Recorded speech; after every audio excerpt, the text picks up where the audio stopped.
మనకి starting price వచ్చేసి 8,000 నుంచి ఉంటుందండి. ప్యూర్ సిల్క్ డబల్ ఇక్కతో డిజైన్ బట్టి ప్రైస్ అనేది మారుతూ ఉంటుంది. సో 8,000 సారీకి సేమ్ క్వాలిటీ, 25-30,000 సారీకి సేమ్ క్వాలిటీ. డిజైన్ అలాగైతే ప్రైస్ చేంజ్ అవుతూ ఉంటుంది. ఇది వచ్చేసి మనకి స్టార్టింగ్ ప్రైస్ 8,000.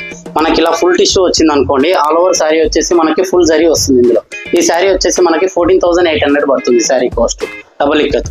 మనకి ఇలా వచ్చేసి ఇది ముంగి డిజైన్ అంటాం మనం. 2 సైడ్ సేమ్ బార్డర్, పళ్ళు బ్లౌజ్ కూడా మనకి డిజైన్ వస్తుంది. ఈ శారీ వచ్చేసి మనకి 10,800 పడుతుంది ఈ శారీ మనకి. అండ్ అలాగే మనకి ఫారెస్ట్ థీమ్ లో వచ్చేసరికి ఇలా డబుల్ బార్డర్ కావాలనుకుంటే మనకి ఇక్కత్లో డబుల్ బార్డర్ వస్తుంది. విత్ శారీ మొత్తం వచ్చేసి మనకి ట్విల్ డిజైన్ వస్తుంది. ఇందులో ఈ శారీ వచ్చేసి మనకి 12,000 పడుతుంది మనకి వీవింగ్ ప్రైస్ లో. అండ్ మనకి మీకు ఆల్ ఓవర్ ఫుల్ డిజైన్ లో మనకి హైయెస్ట్ ప్రైస్ కావాలనుకుంటే ఇలా శారీ మొత్తం ఇందులో వచ్చేసి మనకి ఫుల్ ఫారెస్ట్ డిజైన్ వస్తుంది. ఈ శారీ వచ్చేసి మనకి 25,000 పడుతుంది. అండ్ అలాగే మనకి హైయెస్ట్ ప్రైస్ లో కావాలి అనుకుంటే ఈ సేమ్ థ్రెడ్ లోనే డ్రిల్ ఇక్కత్ అంటాం. డ్రిల్ ఇక్కత్ మీన్స్ మనకి క్లాత్ కొంచెం మందం ఎక్కువగా వస్తుంది. ఇందులో ఈ శారీ వచ్చేసి మనకి 35,000 పడుతుంది హైయెస్ట్ ప్రైస్ మన స్టోర్ లో. ఇలా డిఫరెంట్ ప్యాటర్న్స్ ఉన్నాయి. మీకు ఎవరికైనా ఇంట్రెస్ట్ ఉంటే స్క్రీన్ పైన కనిపించే మన నెంబర్ని కాంటాక్ట్ చేయండి. మీకు ఆన్లైన్ లో బుకింగ్ చేస్తూ ఉంటాం.